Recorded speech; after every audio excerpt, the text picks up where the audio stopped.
to join us up in front. My name is Rafigwe, and I'm part of the Vernac News team, and I'm very excited to bring this discussion to everyone today. I think it's very important that we, as we celebrate the month of heritage, we begin to actually question more seriously the things that we say count as our heritage. And in light of many of the things that have happened this year, especially with the student protest and things like that, it's very fitting that we have this discussion in the month of September, more so with the things that are going to be happening this last week.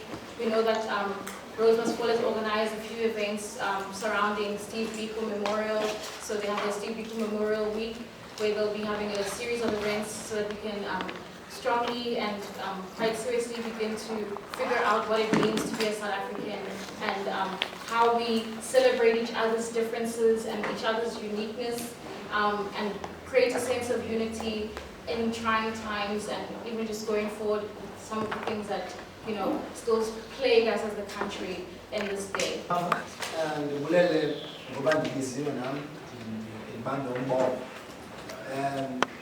Ndizibulele nami bandikwaziyo ukuza amaxesha amaxesha anzima ukuzabalaza igama lam nguMasixole mfana noMlandu esiduka ngondlovu ekhaya seManfred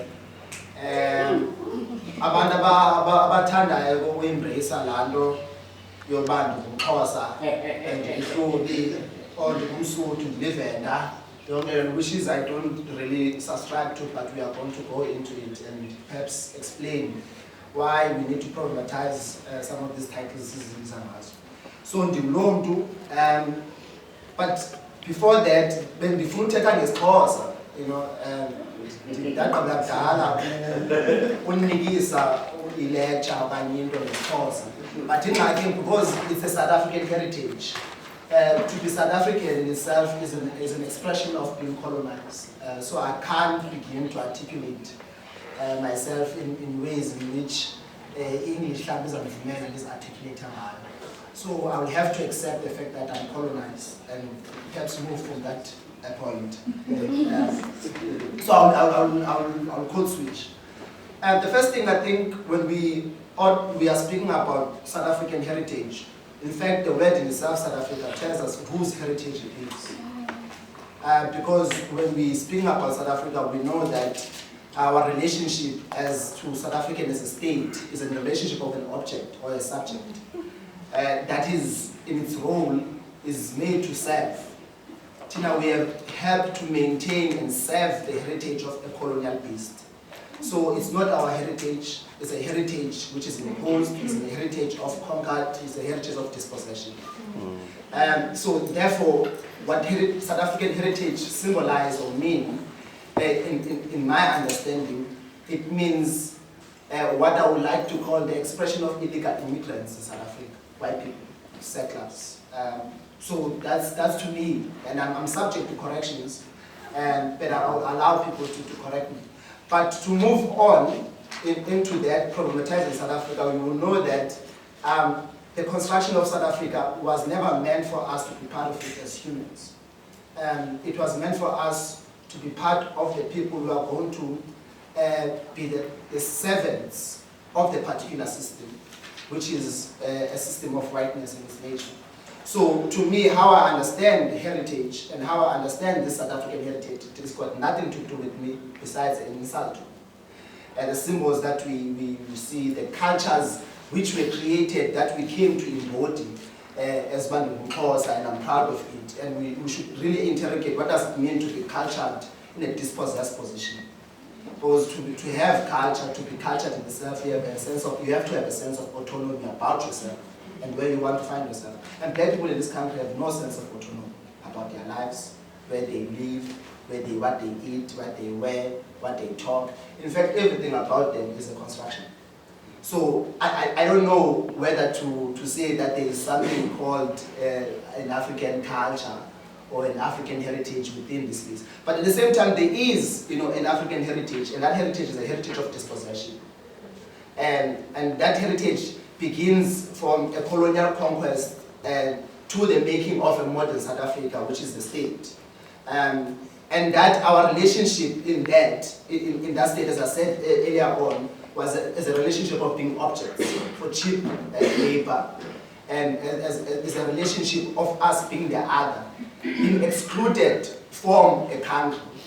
Not excluded from a country in the sense that we do not live in this country, but there's a place in which we find ourselves in this country that does not make us South African citizens. It makes us the creation of those South African citizens, that is to be the invisible people, but visible in the sense. Another one now. So in taking that, was another question in the US, so I can speak the whole thing. In taking that forward, in thinking about South Africa, and thinking about heritage, and thinking about also the controversy around the discourse of heritage itself, and the controversy around culture, we ought to think about the transition of 1994 till the new, what I call post-apartheid South Africa. That the name or the discourse of heritage has been a discourse that numbs and normalizes the pain of black people.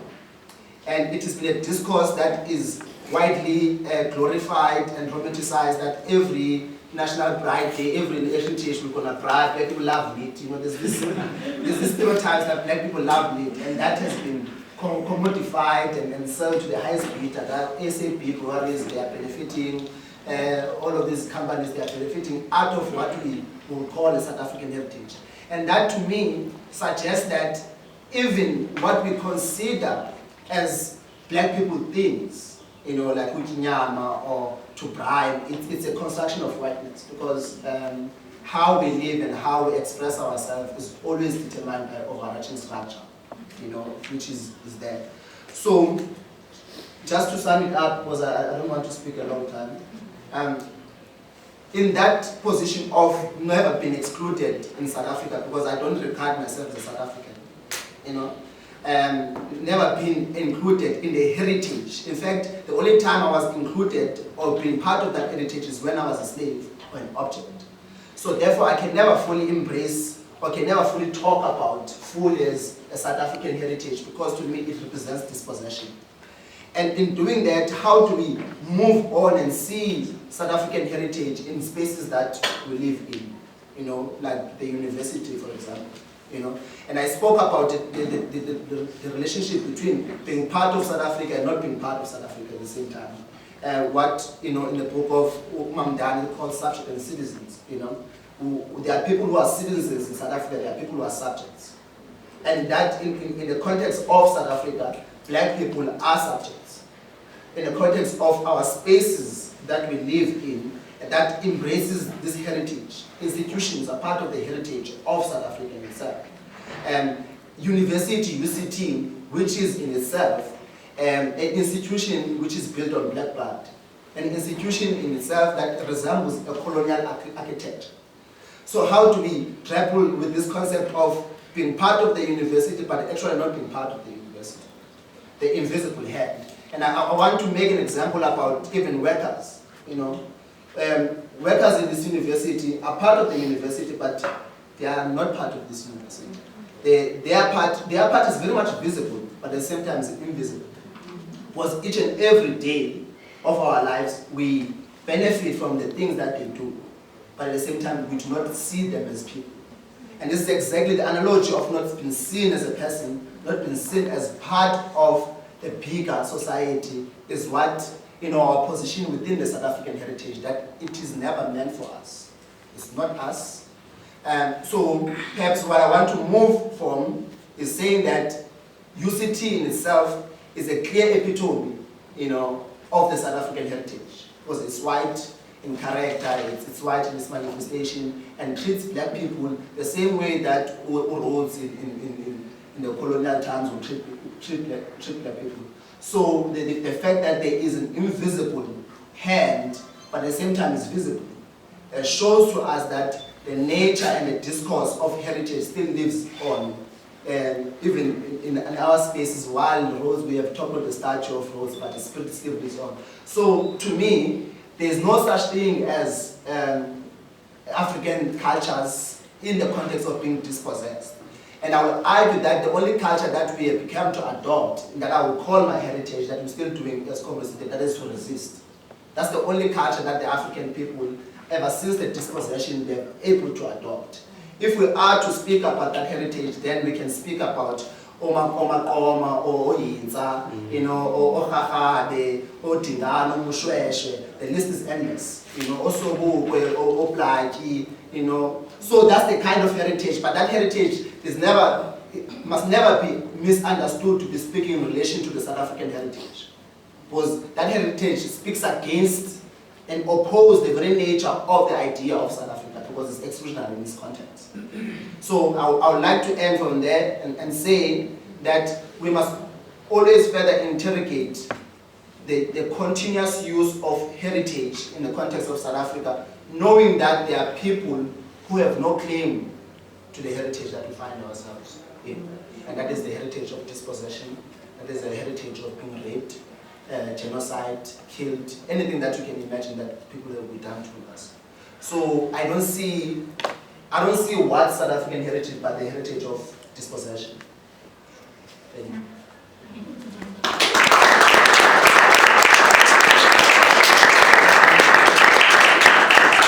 So with that being said, can everyone stand for the national anthem?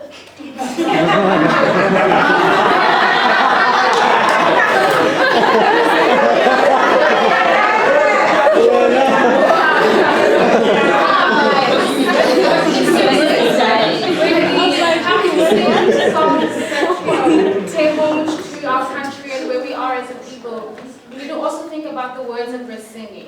What do they mean to the people? You know, is it still relevant for us to sing those words compared to the people that created those words in the time when that song was very much part of them going forward? So to help us understand a little bit more about the language and the meaning of words and things like that, we'll ask Xabisa to guide us on that. Thank you. Hello everyone. Igama lami Moya. Okay. Yes. Dumatat, Malis, Machabas, Manakas, Umumen, Musago Veluen, the police were good, Mafa, Cool, Owabeleka, Indombi, Yakwa, Masconza, Watoto, Masa.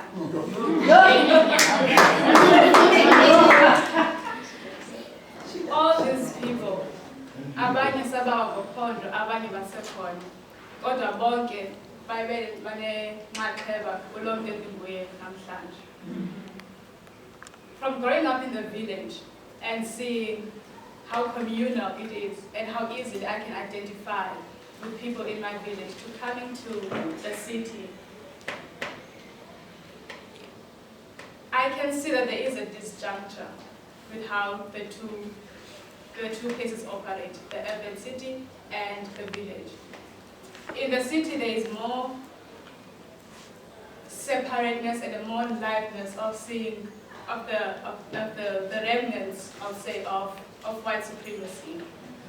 And in a way, to think about heritage, you think about how it is in the village, but you can't identify it in the city, or it's something that is very strange. So in moving now into how language has played out in what South African heritage is, I'm going to look at typography and language ideologies that exist within South Africa. So heritage is defined as practices which have been transferred from the older generation into the new generation. Now, with the history of South Africa that we have of colonialism and apartheid, and seeing how it is today, we ask ourselves the question, what have we inherited and what are we expected to give to the next generation? As it stands, if we look at language and how it plays out, we can see that it is, well, one, the official language, and administrative language is English. So you can, and all the other African languages come after it. So now, even in that, you can see that it is still, okay, now when we go into finance, saying that a language carries with it a civilization for a certain culture, you can see the kind of culture that we are forced to support. A civilization we are forced to help grow, that which is not of ours. That which alienates us from ourselves and alienates us from the people that we are supposed to be helping, which is the people who are our family, our community members. And that civilization is the one that alienates us from recognizing the struggles that the black people are still facing today. We're chasing up for this illusion of the middle class and everything, and thinking that being middle class is all about driving that car and having that house. But no, this education that we are privileged to be having is the one that further alienates us. So now we have to do a double job of learning and then subverting it to help people that also have the right to education. And coming particularly to UCT, we are seeing that in its language policy, they will talk about how English is, how South Africa is a multilingual space, and they want to respect those aspects and everything. But then, in the second line, they denounce that into saying that, but we'll keep English to be that one form of, that one language that we're going to use for teaching and examinations. Keeping in mind that not everyone here has the same level of English, the proficiency is not the same. So now there's this exclusionary practice that is happening. Not everyone can enter UCT. Even if they have, it is going to be difficult for them to access the education, which now leads to the many cases of depression and anxiety that we have experienced in this institution. And now coming from what Masixole has said, that the heritage that we are a part of as black people is that of resistance. It is that of reimagining an Africa that we want to live in. The one that is here, that was here pre-colonial Africa, has been swallowed up. We don't know what it looks like. We can only imagine it. We can only work from imaginations and those small bits and pieces which are still very much in our cultures that we can work from and reimagine an Africa. The one thing that we can do now is to resist. And also that has been evident in language with typography, wherein you see the words Africa and consciousness being spelled with a K instead of a C. That on its own is a form of rebelling against the norms of a language that has been used to colonize us, to exclude us from a society. That it is a way of saying that we are here to take back ourselves, our identity, to reclaim it and make it our own. That is what, at times, those little bits and pieces that you can see in language being very powerful, but it's small but very powerful. Just switching a C to a K, that is, and you can see that from prominent people like Dr. Omar Johnson when he does, Pan-Africanism and all that. All this, like the African Library Project, which is on Facebook, and many instances on social media wherein this practice is very prevalent. What I can say for now, just to close, to imagine our heritage as that tangible aspect wherein it's all about clothes and the food and everything is not enough. What it has to move on to is the kind of heritage we want to live with our schools, like what it is that we learn, the Afrocentric curriculum that we want to see, learning about our own kings and chiefs, learning about new ways in which we can imagine a world in which we are also a part of. So I'll end on that. So thank you.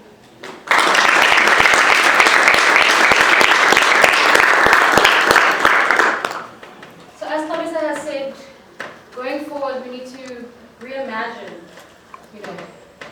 a type of country, a type of continent, a type of people that we want to be, and is really reflective of the people that we truly are.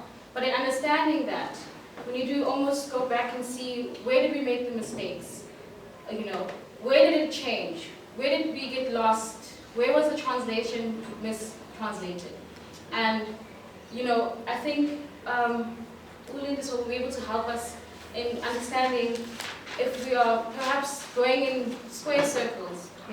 As Masixole even said before, we find ourselves inheriting a pattern of revolution, of resistance.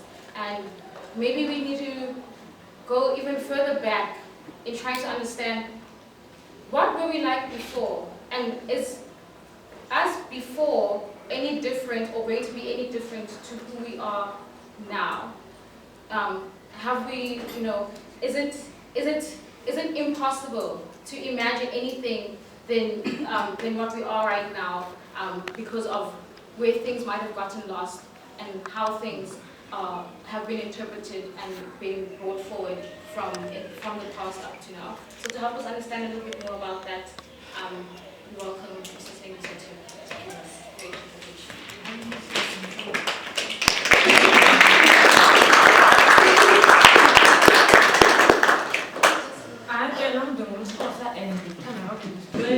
Hello.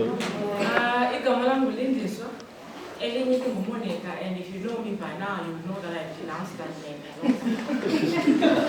That is a name that my mom was proud to call me. She still calls me that, and I keep reminding her that I'm no longer in apartheid in my own mind.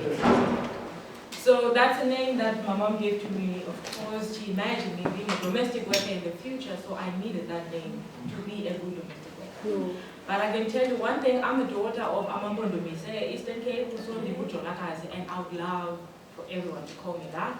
Because when you do that, you invoke my ancestors' spirit, and I love that experience of having my ancestors around, or the spirits of my ancestors around me. So I would appreciate that if anyone called me Linguistics or Jolokazi and not Monica. I know it's still in my ID, but I'm in the process of changing that too. And my surname is Jan, and if you know anything about the history of South Africa, you know that most of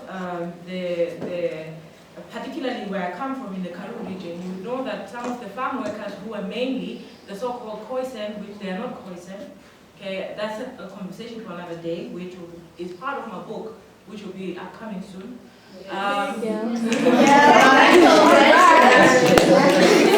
the so-called Khoisan people who are not Khoisan people, when they were being absorbed into the colonial system, they were given names because it was difficult to pronounce their names by the colonial settlers at that time.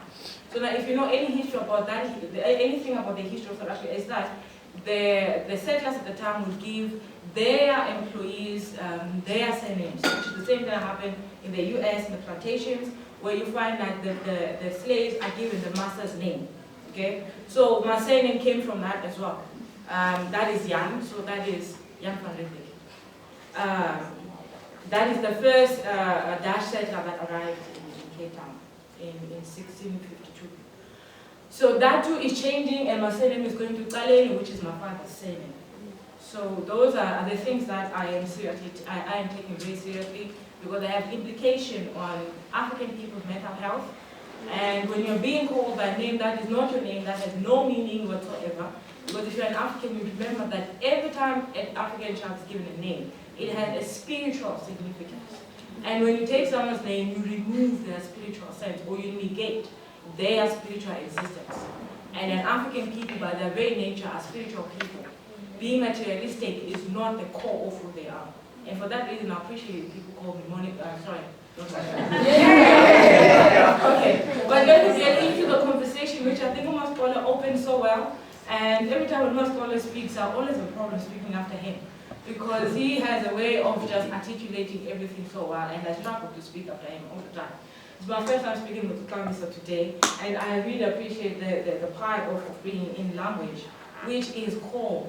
Language, it is the core or the machinery of a culture, because that is how we express culture.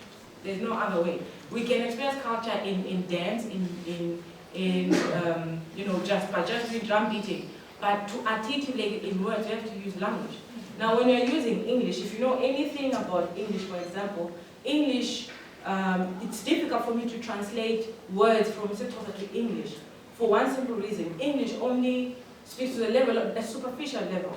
Now, if you know Xhosa, we are very deep. When you speak, we use metaphors. Yeah. And it's difficult, metaphors, that is idioms and all these other metaphors. And it's difficult to translate those into a meaning. Because, for example, I'll give you one metaphorical phrase.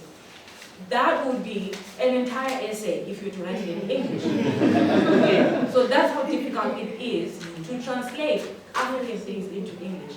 And I think that's partly why, actually, if you go to the issue of pedagogy and epistemology, why they're struggling to really bring in an African-centered curriculum. And the only way you can have an African-centered curriculum is to really have that curriculum taught from its original language, because it's impossible to remove it from its original language. But in heritage, I would like to first define for me, for my own, what is the meaning of heritage. To me, heritage refers to a totality of all the things that make a people, a particular group, a group of people, that which makes them native or a particular culture. So when you're talking about heritage, for example, we're talking about a collection of symbols, language, food, music, dance. So everything that makes one's culture, that's what we're talking about when we're talking about heritage. The people in it, in Africa, we're talking about kings and queens, we're talking about the animals, how we relate to those, how we tell stories, that is heritage. Now, almost Moya has already said this now, if we have to talk about the South African heritage, it is difficult to say we're talking about African heritage. Because to talk about African heritage, we need to understand what is African heritage. And if you're also someone who follows African literature, you'd know that African heritage is not a monolithic thing.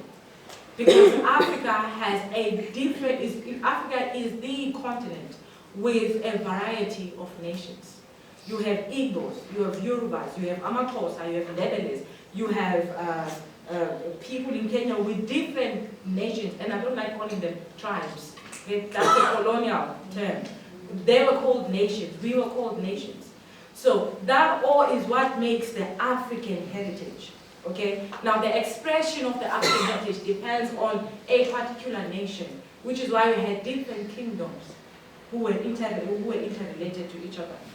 Now for me, I also have a problem talking about the South African heritage, because the South African heritage began disappearing, at least in the geography of South Africa, or the political territory called South Africa. That heritage began disappearing from 1652. Because in 1652, a new culture was brought into this particular geography called South Africa. And with bringing that culture, or establishing that culture in this area, it meant that there also had to be a name for this particular geography. And this particular geography was not called South Africa. Now, if you're someone who has done international relations or the international relations stream in politics, you would know that South Africa is a region, not a country. You have West Africa, you have East Africa, you have North Africa, you have South Africa. So the name that is given to this particular country is the name of the region which we call SADC. So SADC is not supposed to be SADC, it's supposed to be South Africa. Now, what is the name of this particular political territory that we're in? And that's an issue of heritage. Now, if you go deeper into reading African literature, you would know that these African nations, the Xhosas, the Zulus, the Swazis, the Sutus, they all have had different ways of referring to Africa in its entirety. And they also had different ways of referring to the regions. Now, if you again follow the history of Africa, I think the African studies with Akusha, they are doing this Know My Continent thing. I don't know if you guys are following that. And if you're following that, there was a session that I attended. Sorry. And then, I forgot, Professor something, he presented on on the southern African region, or coming from Zimbabwe, coming to South Africa, what this area was called under the kingship system, or what is called the traditional African leadership system. This was called the Tapa Kingdom, starting from Zimbabwe, coming to this state of Cape Town. Okay. Now, when you follow the discourse of what are these guys, the Afrikaner group, what is that group called? Pardon? Yeah, the one that is very, okay, sorry, thank you. Okay, anyway, I forgot the name of the group. When they talk about the history of South Africa, they will always say this area was not inhabited in 1652. It was inhabited. Okay? So, and those people who were inhabiting it, there were few, there were not a lot of them. And when you follow the history of the so-called Khoisan people, you would know that those were highly mobile people because of their hunter-gathering culture. And for that reason, then they never stayed in one area. And that's why they were first people to encounter the colonial settlers in 1652. And now the inability then to understand each other between the colonial settlers that were there at the time and the so-called Khoisan led to them being called Khoisan, Bushmen, because of the dressing code and the fact that they're everywhere on the mountain, staying wherever, and all those things. So when you look at those and how then that is actually the space that justified the colonial experience, going into the establishment of the Union of Africa, South Africa, and coming into establishing of the Republic of South Africa. Now, the Union of South Africa, including the Republic of South Africa, those are not African heritage experiences. And if you're talking about South African people within those political experiences, it is what Masixole is talking about. It is a heritage of dispossession and a heritage of resistance, and everyday 24/7 resistance. So when we are talking about heritage, what are we talking about? And from what period are we talking about when we talk about heritage? So everything that African people have been living in this geography called South Africa, it has not been anything but an imposition of a culture which is not an African culture, but it is a European culture. And that is also that is English and Dutch culture. So when we are talking about South African heritage, I think it is right to rather have a celebration of a European experience in Africa, not a celebration of Africa in South Africa. Because that experience of Africa, of being African, is too deep than what we have experienced. What we have experienced, it is violence, it is rape, it is pillaging, it is also the abuse of the resources that are in this particular geography for the purpose of maintaining the system of white supremacy.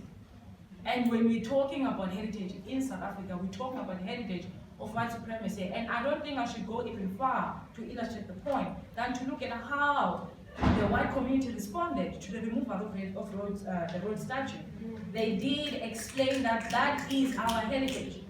Now, I cannot say that is my heritage if that person is the person who caused the dysfunction in African communities. So African people cannot celebrate anything heritage in South Africa until the system of racism, white supremacy is dismantled.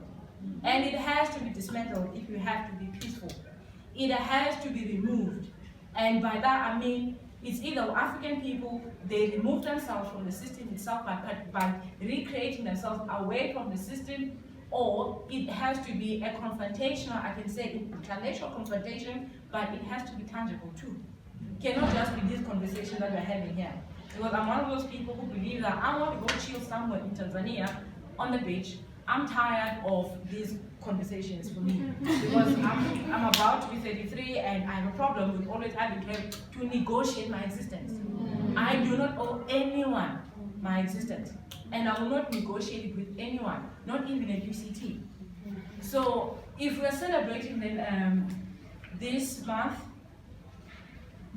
literally you have to be out of your mind as an African person to say you are celebrating this particular month. Because you are celebrating your own oppression. You mean that you are happy with the fact that you've been oppressed. You are happy with the fact that you have nothing, you're dispossessed.